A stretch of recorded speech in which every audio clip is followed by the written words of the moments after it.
Hi friends, कैसे हैं आप सब। मुझे उम्मीद है आप सब ठीक होंगे। आज मैं आपके लिए चैप्टर 3 लाई हूँ, high school English grammar and composition का। तो अगर आपने मेरी प्रीवियस वीडियो नहीं देखी हुई तो जाके देख लीजिए, मैंने अपने चैनल पे अपलोड की हुई है। चैप्टर 1 है, चैप्टर 2 है विद एक्सरसाइज। आप पहले वो देखें तब आपको ये अच्छे से समझ आएगा। So without further ado let's start. तो जो आज हमारा टॉपिक है वो है the phrase and the close. अगर आपको फ्रेज एंड क्लोज में डिफरेंस समझना है तो इस वीडियो को पूरा देखें। यहाँ पे लिखा हुआ है examine the group of words in a corner, it makes sense but not complete sense. तो यहाँ पे लिखा हुआ है जो कॉर्नर में सेंटेंस लिखा होता है ना, वो सेंस तो देता है बट कंप्लीट सेंस नहीं देता। जैसे मैं यहाँ पे बोलती हूँ the black dog. The black dog क्या, द ब्लैक डॉग एक फ्रेज है, वो कोई कंप्लीट सेंस नहीं दे रहा। पता है कि ब्लैक डॉग एक, आपको इनकी ट्रांसलेशन करना आती होगी, द ब्लैक डॉग काला कुत्ता, आपको पता है, लेकिन ये सेंस नहीं दे रहा। इसमें सब्जेक्ट भी नहीं है, इसमें प्रेडिकेट भी नहीं है। तो ये एक फ्रेज है जो कॉर्नर में हम लगाते हैं सेंटेंस के साथ। जैसे for example we are going to the park.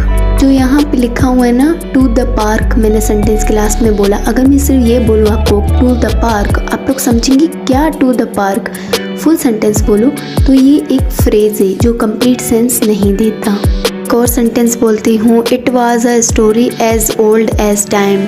As old as time हमारा क्या है, फ्रेज है, क्योंकि अगर मैं इनको सब्जेक्ट के साथ लगा रही हूँ तब ये सेंस दे रहे हैं। अगर मैं इनको विदाउट सब्जेक्ट प्रेडिकेट के लगाऊँ ना तो ये एज अ फ्रेज हैं और ये सेंस नहीं दे रहे कंप्लीट। यहाँ पे डेफिनेशन भी लिखी हुई है, such a group of words which make sense but not complete sense is called phrase. जैसे मैंने आपको मिसाल दी थी द ब्लैक डॉग, पता तो चल रहा है कि काला कुत्ता, लेकिन सेंस नहीं दे रहा कि क्या द ब्लैक डॉग, आगे कुछ नहीं पता चल रहा ना। तो ये हमारा फ्रेज होता है। डेफिनेशन भी आप याद कर लें, कभी भी काम आ सकती है। यहाँ पे लिखा हुआ है in the following sentence the group of words in the italic are phrase. हाँ, जो यहाँ पे नीचे मैंने सेंटेंस दिए हुए ना, यहाँ पे कॉर्नर में आपको फ्रेज मिलेंगे सारी। यहाँ पे जो हमारा फर्स्ट सेंटेंस है वो है the sunrise in the east. In the east हमारा फ्रेज है। अगर हम ऐसे बोल दे इन द ईस्ट तो आपको समझ नहीं आएगा। जब मैंने बोला the sunrise in the east तब आपको समझ आएगा कि मैं बोल क्या रही हूँ। लेकिन इन द ईस्ट जो हमारा फ्रेज है, इसका मतलब है सूरज मशरिक में निकलता है। सेकंड है हमारा Humpty Dumpty sat on a wall. अगर मैं सिर्फ बोल दूँ ऑन अ वॉल तो कोई सेंस नहीं दे रहा ना, ये फ्रेज है हमारा ऑन अ वॉल, लेकिन ये सेंस नहीं दे रहा। अगर हम इसके सेंटेंस के साथ लिखेंगे तो ये पूरा सेंस देगा अच्छे से कि इसका मतलब क्या है। अगर मैं ऑन अ वॉल बोलूँ, दीवार पर, क्या कुछ भी हो सकता है दीवार पर। यहाँ पे मैंने लिखा Humpty Dumpty sat on a wall, इसका मतलब जो हम्टी डिम्टी है वो दीवार पर बैठ गए। तो दीवार पर बैठ गए ऑन अ वॉल हमारा फ्रेज है। अगर ये सेंटेंस के साथ लगेगा तो कंप्लीट हो गया सेंस इसका।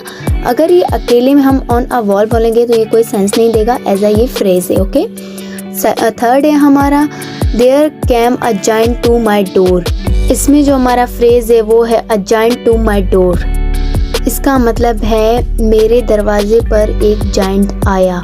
जायंट जो होता है वो बड़ा राक्षस होता है, ठीक है। तो हम जायंट इसको बोलते हैं जो बड़ा होता है, जिसका बड़ा मुंह होता है, वो काफ़ी शैतान की तरह लगता है, राक्षस की तरह, तो उससे बोलते हैं। 4 है हमारा it was a sunset of great beauty. अगर मैं सिर्फ बोल दूँ ऑफ ग्रेट ब्यूटी तो इसका कोई सेंस नहीं है, तो ये एज अ फ्रेज है। ओके, इसका मतलब है ये बहुत खूबसूरत सनसेट था। 5 है हमारा the tops of the mountains were covered with snow. यहाँ पे जो हमारा विद स्नो लिखा हुआ है ना, ये हमारा फ्रेज है। अगर मैं सिर्फ विद स्नो बोल दूँ तो विद स्नो क्या, जब हम पूरा सेंटेंस लिखेंगे तभी पता चलेगा। इसका मतलब है पहाड़ों की चोटियाँ बर्फ से भरी पड़ी हैं। 6 है हमारा show me how to do it. इसका मतलब है मुझे दिखाएं ये कैसे होता है। जो इसमें हाउ टू डू इट है ना, वो हमारा फ्रेज है। आगे नेक्स्ट है examine the group of words in italic in the following sentence. यहाँ पे 2 सेंटेंस दिए हुए हैं। He has a chain of gold, ठीक है, चेन ऑफ गोल्ड तो हमारा फ्रेज है, ये पता चल गया। He has a chain which is made of gold, ये क्या है, ये हमारा क्लोज है। अभी यहाँ पे क्लोज और फ्रेज के बारे में डिफरेंस कर रहे हैं हम, ठीक है।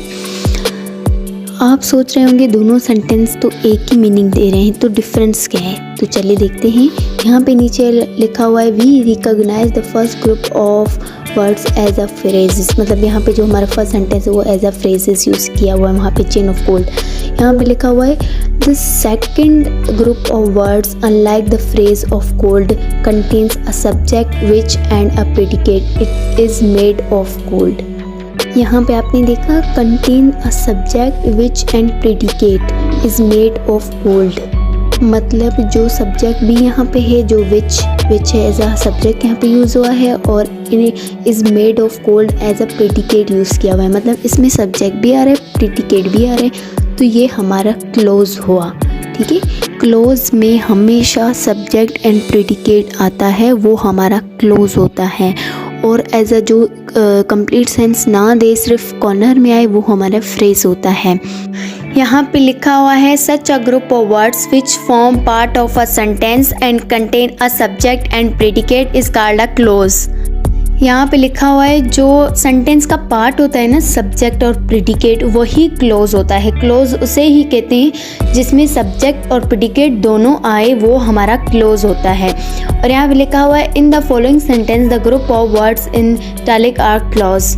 यहाँ पे नीचे इन्होंने 3 सेंटेंस दिए हुए हैं। यहाँ फर्स्ट सेंटेंस है हमारा people who pay their debts are trusted, इसका मतलब है कर्जा अदा करने वाले अमानतदार होते हैं, मतलब ट्रस्टेड मतलब जो जिस पे यकीन किया जा सके। तो यहाँ पे जो पीपल हु है ना, यहाँ पे आप एक चीज़ नोटिस करेंगे, पहले सेंटेंस में हु आ रहा है, सेकंड सेंटेंस में वाइल आ रहा है, और थर्ड सेंटेंस में हमारा दैट आ रहा है बीच में, तो ये क्लॉज में कॉमन ही आते हैं, ठीक है। यहाँ पे पीपल हु जो लिखा हुआ है ना, ये हमारा क्या है, ये सब्जेक्ट है, ठीक है, और इसके आगे जो भी हमारा है ना वो हमारा प्रेडिकेट है। यहाँ पे आप ये भी देख सकते हैं कि देयर लिखा हुआ है, देयर डेब्ट्स आर ट्रस्टेड, तो ये क्या है, ये हमारा सब्जेक्ट है, देयर डेब्ट्स, और आर हमारा वो क्या बोलते हैं इसको, हेल्पिंग वर्ब है, और ट्रस्टेड हमारा वर्ब है, तो इसमें सारी चीज़ें आ रही हैं, ठीक है। तो ये हमारा एक क्लोज हुआ। सेकेंड सेंटेंस है हमारा we can not start while it is raining. यहाँ पे देखिए वी हमारा सब्जेक्ट है, can not as a helping verb है, और स्टार्ट के बाद ऐसे ही समझे स्टार्ट एज अ एडवर्ब है, ये कोई भी वो नहीं है कि वर्ब नहीं, जस्ट एडवर्ब है, ओके। इसका मतलब है बारिश के दौरान हम शुरू नहीं कर सकते।